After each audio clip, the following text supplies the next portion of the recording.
I was asked to make a screencast of the answer to this end-of-module quiz problem, and so let's go ahead and do that.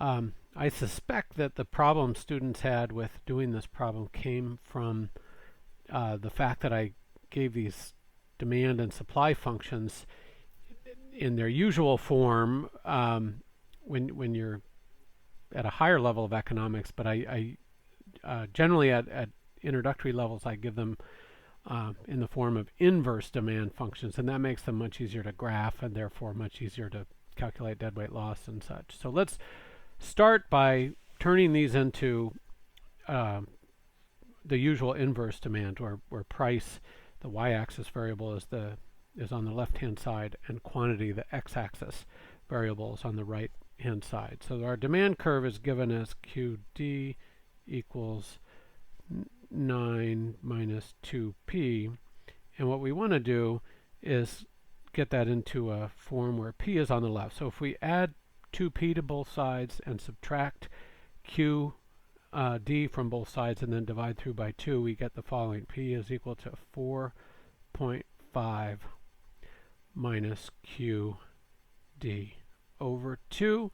And then doing a similar exercise on the supply side is much easier because of the form of that function. I have the quantity supply is equal to price.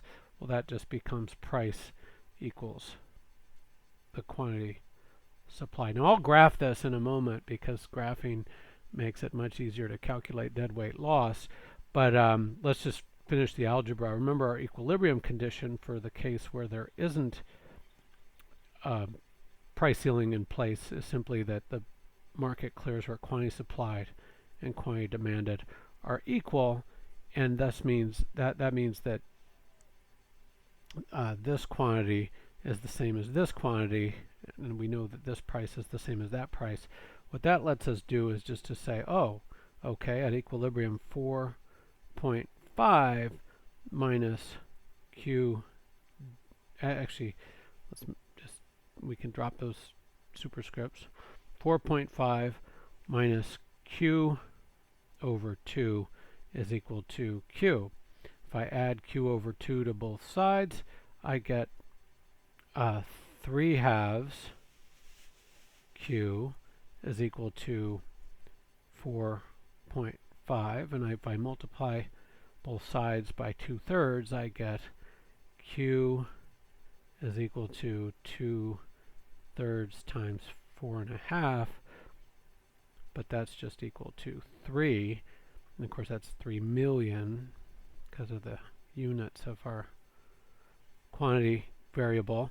And then price, I can simply take that 3 and plug it into either the demand or the supply equation, and of course the supply is pretty easy. Price is equal to quantity, so where quantity is expressed in millions, so price is just equal to 3.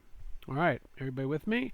Let's go ahead and graph this, and then calculating the deadweight loss in the event of the price ceiling will be fairly straightforward, I hope. All right, so let's graph this. We've got quantity and price, and the units are dollars per pound of prunes. Quantity is million pounds of prunes per year. And then the demand curve has a y-intercept of 4.5 and a slope of 1/2. So that means the quantity axis intercept is 9. And then our supply curve is just going to be this relatively steep line. The demand curve has a slope of negative 1/2, so our supply curve has a slope of positive 1 that's going to be twice as steep and obviously upward sloping. Now we did the algebra. Hopefully I've drawn it close enough to scale. It doesn't have to be perfect, but it's a little bit easier if it's in the ballpark. All right, price and quantity are equal to 3 in the case where we don't have a price ceiling. Now, let me change colors for the price ceiling. Let's make it blue, just something different. Notice that a price ceiling at 2, again trying to draw roughly to scale, that's going to limit the quantity supplied to just 2. Remember, the supply relationship is P is equal to Q, Q is equal to P. And to calculate dead weight loss, we're really going to need this value off the demand curve. So we can just plug 2, the quantity 2, into the demand curve. So 4.5 minus Q over 2, 2 over 2 is 1. 4.5 minus 1 is simply 3.5. And now we're ready. By assumption, we assume that these high-valued customers would be the ones to get the prunes. That, of course, in the real world doesn't have to be the case and wouldn't be the case, but this enables us to get a precise number. The dead weight loss would be higher if some of these low-valued people got the prunes and crowded out some of these high-valued people. All right, anyway, our dead weight loss realized that stopping production at 2 million instead of going to 3, the next person valued a pound of prunes at more than it cost to produce one. And if we add up the lost value because of that price ceiling, the prunes that were valued at greater than their cost of production but that didn't get produced, we get that blue triangle. And the dead weight loss is equal to the area of that blue triangle. And 1/2 times base times height.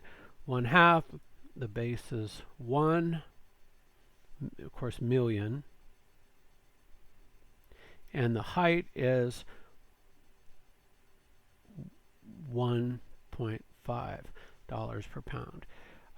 Million pounds per year, dollars per pound, and thus we get 1/2 times 1 times 1.5. 1/2 times 1.5 is 0.75, and dead weight loss units are in all surplus, consumer surplus, producer surplus, total surplus are in dollars per unit of time. 0.75 $1 million per year. And that's our answer.